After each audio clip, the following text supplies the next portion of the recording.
குழந்தைங்களுக்கு நிறைய பேருக்கு 100 மைனஸ் 99, 1000 மைனஸ் 999 இந்த மாதிரி ப்ராப்ளம்ஸ்லாம் கொஞ்சம் கஷ்டமாக இருக்கும். ஸோ ரொம்ப சிம்பிளாக பாருமா, ரொம்ப சிம்பிளாக சொல்லி கொடுக்குறேன். ஸோ இது குழந்தைங்களுக்கு எல்லாருக்குமே ரொம்ப ஈஸியாக இருக்கும். 100லேருந்து 99 மைனஸ் பண்ணணும். 100லேருந்து என்ன பண்ணணும்? 99 மைனஸ் பண்ணணும். 0ல் 9 போகுமா? போகாது. 0ல் இங்கே 0 தான் இருக்குது. அப்போ இங்கே என்ன இருக்கீங்க? 1 இருக்கு. இந்த 1-ஐ இங்கே பாரோ பண்ணிக்கலாம். 1லேருந்து 1 போயிடுச்சுன்னா எத்தனை? 0. ஸோ இந்த 1-ஐ இங்கே கொடுத்துட்டோன்னா இங்கே என்ன ஆகிடும்? 10. என்ன ஆகிடும்?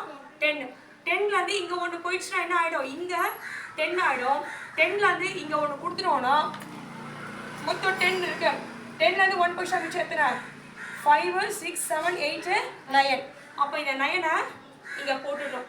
10லேருந்து 9 பாரோ 9 மைனஸ் பண்ணால் எவ்வளோ வருது? ஃபுல்லாக 10. 1, 2, 3, 4, 5, 6, 7, 8, 9, 10. 10லேருந்து எத்தனை மைனஸ் பண்ணணும்? 9. 10லேருந்து எத்தனை மைனஸ் பண்ணணும்? 9.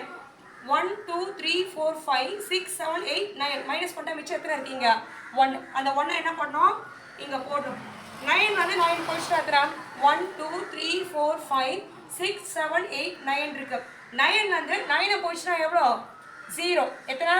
0. 9லேருந்து அதே நம்பர் மைனஸ் பண்ணால் என்ன வரும்? 0. இங்கேயும் 0 இருக்கு. 0க்கு வேல்யூ கிடையாது நம்பர்ஸ்க்கு முன்னாடி இருக்கும்பொழுது. அப்போ ஆன்சர் என்னது நம்மளுக்கு? 1. 100லேருந்து 99 மைனஸ் பண்ணால் என்ன வரும் ஆன்சரு? 1. புரியுதா ஃப்ரெண்ட்ஸ்? இதே மாதிரி குழந்தைங்களுக்கு ஃபஸ்ட்டு இனிஷியல் ஸ்டேஜில் ரொம்ப கஷ்டமாக இருக்கும் அவங்க படிக்கிறதுக்கு. இதே மாதிரி நீங்கள் அழகாக சொல்லி கொடுத்தீங்கன்னா கண்டிப்பாக புரிஞ்சுப்பாங்க. ஸோ ரொம்ப சிம்பிள் ஃப்ரெண்ட்ஸ். தேங்க்யூ. இருக்கட்டும்.